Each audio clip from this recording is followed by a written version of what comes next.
takes a long time for a woman to understand. Quite often she's in domestic violence. I mean, that violence has been done by somebody who they believe they've loved and trusted and they've built a relationship with. They've just heard one voice very often, the perpetrator's voice, for so long that that's what they think about. They just think about him. There is a lot of shame around the issue, but that shame, that cloak of shame, it stops women getting help. Women from different cultures have different needs. An Indigenous woman going through domestic violence can't get out of bed. Depression. Maybe can't look after her kids because she's feeling so down. Women are often at the greatest risk of harm when they're about to leave or have just left an abusive relationship. I know the work we do saves women's lives.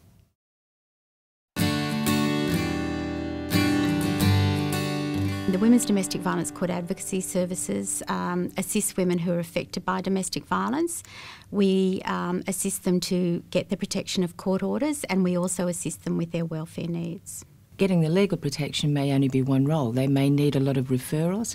They need a lot of advocacy after that. The advocate is that, I think that's a main part of the service, where when something happened, when the women's voices hasn't been heard, that's when we kicked in and make sure that the voice is heard. And if I have an Indigenous woman that I've worked really closely with, then I'm constantly calling her to make sure she's safe and that things are working out for her, and if there's any other referrals we can make for her. I think it's about making sure that women don't feel completely disconnected and disempowered by the court system, because it can be often taken out of women's hands. So I think it's really important that they feel part of it and they feel that their voices are being heard. It's working together just to keep people safe, and I think that's the most important thing. I don't think there's any other service that does what we do. The domestic and family violence reforms are a whole-of-government response to dealing with domestic violence. One thing that's been highlighted by the coroner is the fact that a lot of women aren't seeing services that can assist them, and this will make sure that the services come to her and that the woman doesn't have to go and seek the services. WDVCASs will take on a new role. They will be local coordination points in each area for domestic violence victims. How the reforms will work in practice, that police will go to an incident and every police officer will be required to complete a domestic violence safety assessment tool. If the woman answers more than 10 yeses to the 25 questions and also using the officer's professional judgment, that woman will be referred to a safety action meeting. Safety action meetings, which are information sharing meetings for local government and non-government services.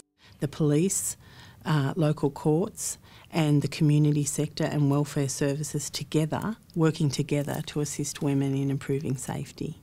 It may be that she needs to get some Centrelink, she needs to get other housing. Everybody will be at that same table to actually make sure that those things are all put in place for her. It's vitally important to work with other agencies because they can, for instance, provide long-term case management of women's situations that perhaps our service can't do. We can do a short-term case management. The strength of the program is that it's a consistent program across the state. So a woman could go to the Downing Centre or a woman could go to Dubbo Court and receive exactly the same service. Hopefully the reforms are going to mean that the system is more cohesive and that all of those services are going to work more cooperatively than they have in the past.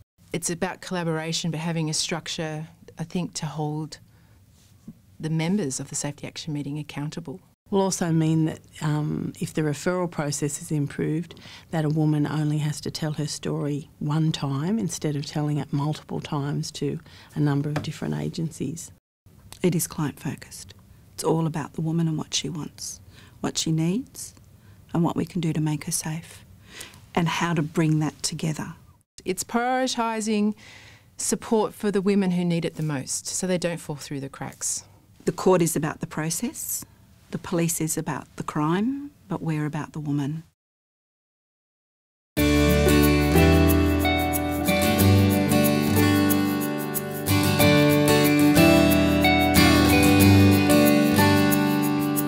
you.